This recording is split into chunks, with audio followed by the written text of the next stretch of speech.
Hey, what's up YouTube? Welcome back to the channel. We are in the garage today, and in this video we've got a pretty cool project that we're going to build. It's going to be a dog bowl stand because the current one I have for the puppy is not great.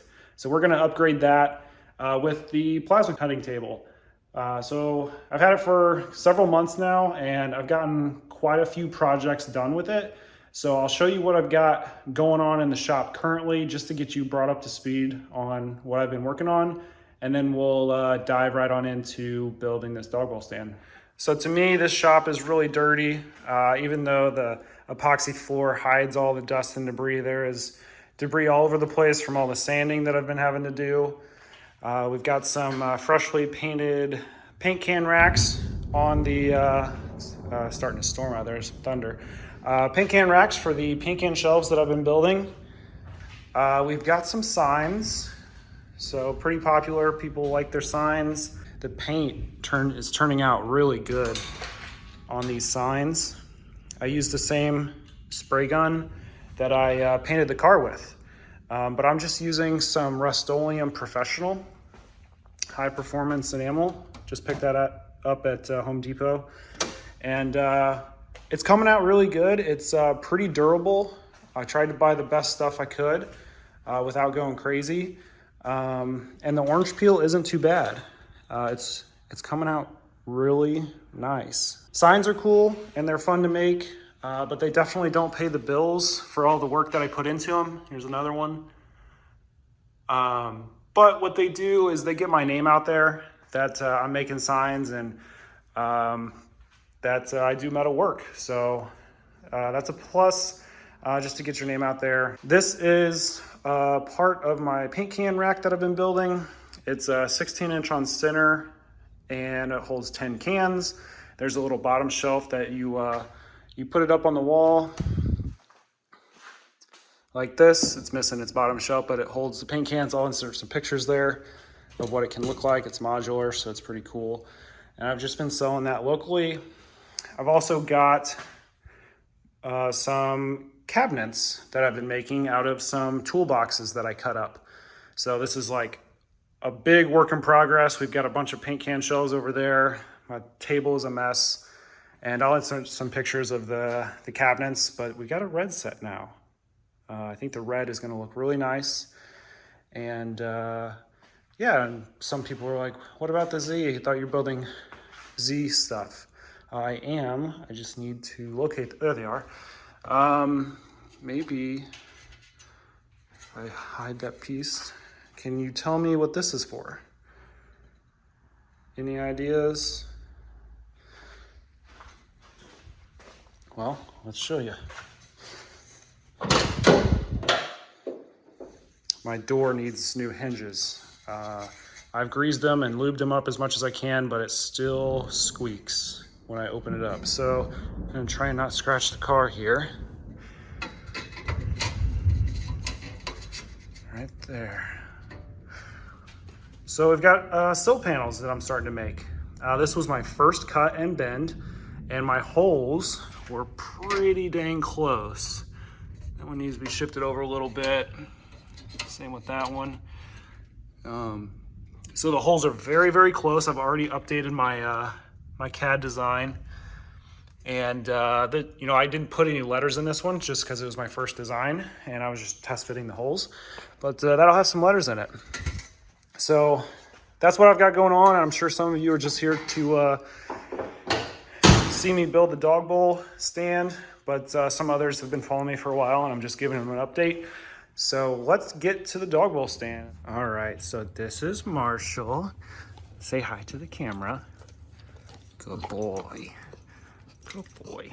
This is Marshall, and he needs a dog bowl stand because the one that he currently has is some styrofoam packaging that I got with my plasma cutter. As most of you know, it's more ergonomic for a dog to have a raised feeder so that it's easier on their back, so they're not bending all the way down to eat the food off the floor. So it's good to get it off the floor, and it's just easier for them to eat. So that's kind of the purpose of having a raised dog food bowl stand. And this one obviously is just not going to cut it now that we've got a plasma cutting table. So I've spent some time in Fusion, and hey buddy, this is your dog bowl. What do you think? Okay, he's not interested.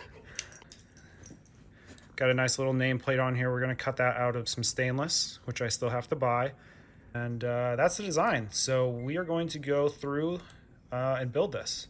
All right, so we need to get some metal loaded up onto the table. I've got a 4x8 sheet sitting outside the garage. I've got some help because loading this 4x8 sheet into this 2-car garage with, you know, this thing here is kind of dangerous and proving to be difficult in this little garage. So I'll show you the process.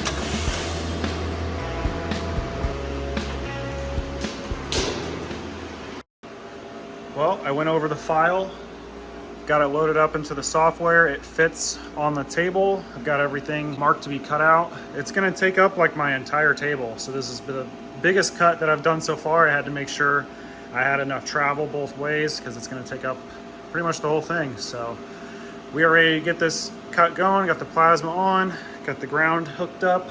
I've got some dry air and clean air. So we're about ready to let her start cutting.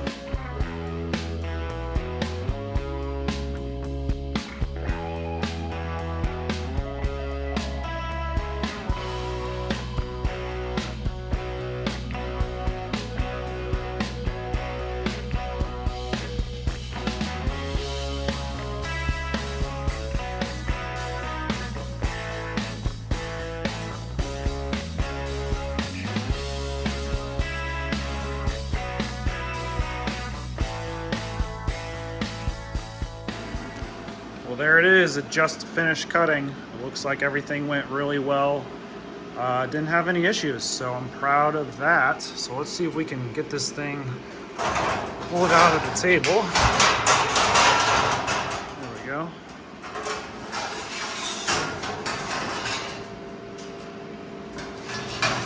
All right, well, that is a flat pattern of what's soon to be a dog bowl stand.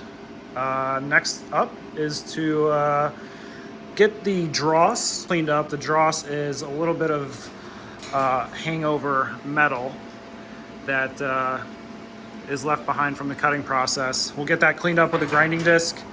We'll get the whole thing cleaned up, and then we'll start marking it out to where I need to bend this thing up to get it into its shape. Well, I think before I get this thing all cleaned up, metal prepping it, I should test fit these dog bowls.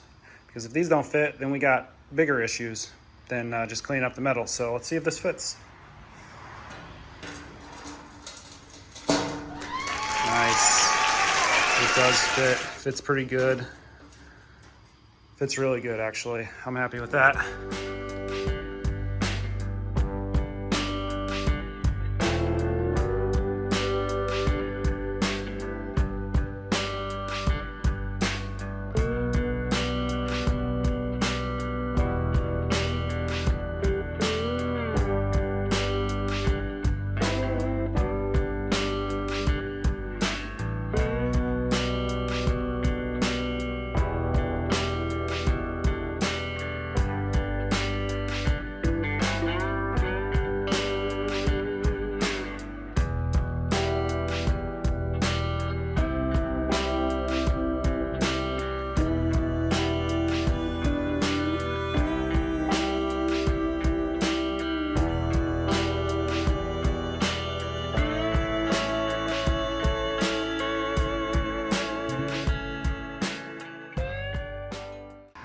Well, I've encountered an issue trying to get this stand bent. So try and demonstrate what I'm running into right now. So this is the flat surface. This side of this line is the magnetic side, doesn't move. From this line forward is the bending part. So if I put that bar here and magnetize it, this is a magnetic brake, which is pretty cool. But you know, I would put more on there side to side, but I'm just trying to show you here. Set it on the line and imagine you bring this over, all the way over, and now we've got this little triangular piece that I don't want bent because that's supposed to be bent this way. So there's nothing I can do to not have that piece be part of the bend. Even if I leave my clamping bar here, it's going to want to bend that and lift it up. So bending is hard. I haven't encountered this issue before, but I think I have a workaround, which is I can slide this piece off the end so that I don't have to worry about this side. Now I just have to worry about this side.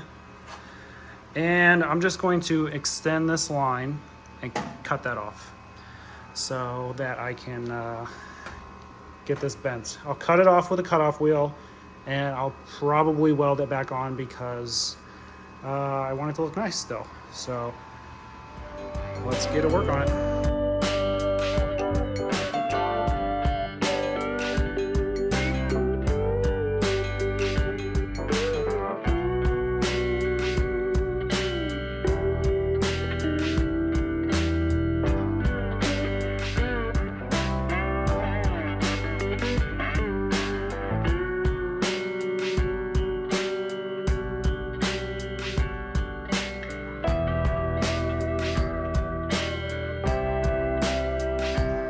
Well guys, we did it. We turned a piece of sheet metal into something that looks like a dog bowl stand. I'm really happy with the way it's turning out so far. That little workaround worked really good. Didn't take much time to get that cut off, and this is the little gap that we're left with. If we go to the other side, we don't have that gap since I obviously didn't have to cut that side off. So this is something I can account for later, but I didn't know I was going to encounter that issue obviously, so I can come up with a solution in Fusion for that, for, you know, version 2, so we don't have to do that again. But yeah, I'm still deciding if I'm going to weld this back in just to close up that gap. So we'll see. But we've got the nameplate to do yet and paint, so quite a bit of work left to go, but it is turning into something nice.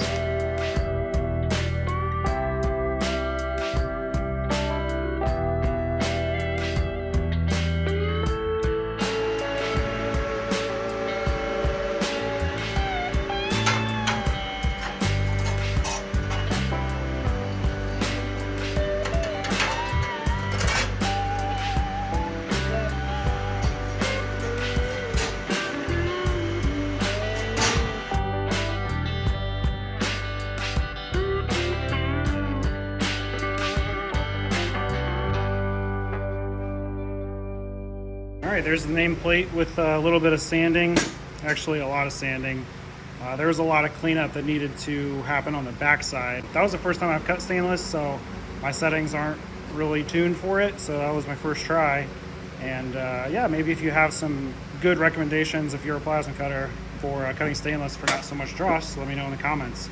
But I'll probably try and spend a little bit of time getting in between the letters just to clean those up a little bit. There's a couple jagged edges in there, and then it'll be trying to decide what kind of finish I want on this. I use the orbital sander, which kind of leaves just like a scratch finish all the way across, but I think I might get the drum going with a lighter sandpaper and kind of just do one pass so that we can get some lines going left to right, and that might look pretty clean. So I'll decide on that and touch back with you. Well, got the nameplate all cleaned up. I did end up using the drum and just using it in a kind of left to right motion to get those brush lines back into it, and it worked really good. So that is the nameplate, and now for a pretty big moment, we need to see if this nameplate fits into the holes on the front of this stand. So let's give that a try.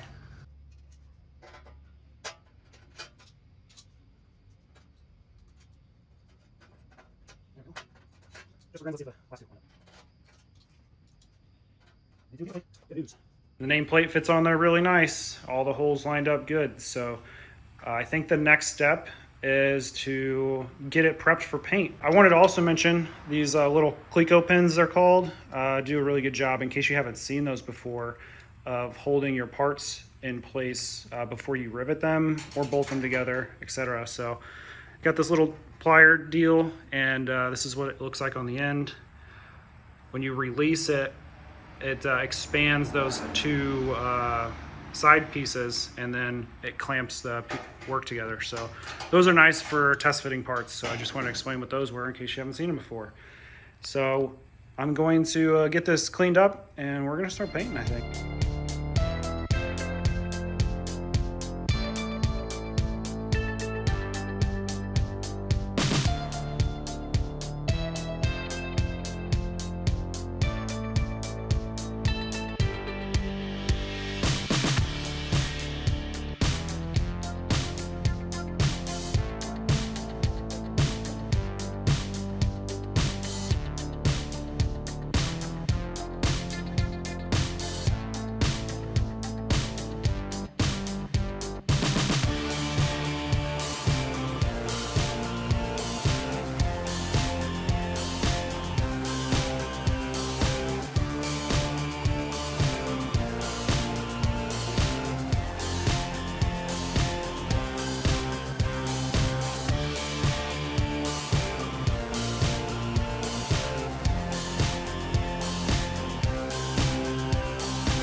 Well, nameplate is on, and I went ahead and threw the dog wheels in there just so we could get the full effect while it's out here in the garage.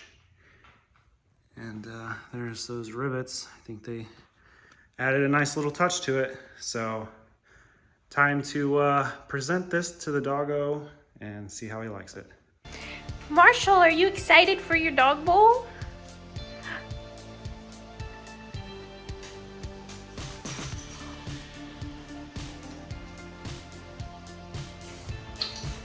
Ooh, what is it, Marshall?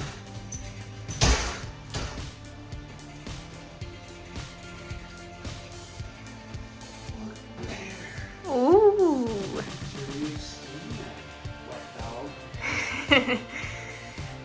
you think? You like it? Let's get some water in it.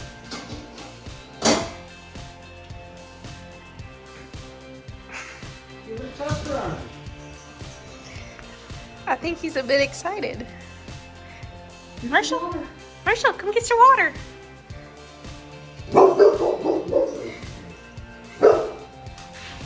He says it's too clean, that he doesn't want to mess it up.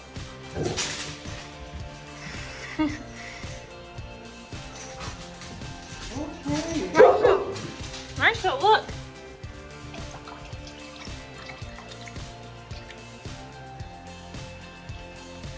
He like wants to have the zoomies, but it's like, I can't. I'll just slide. 2 hours later.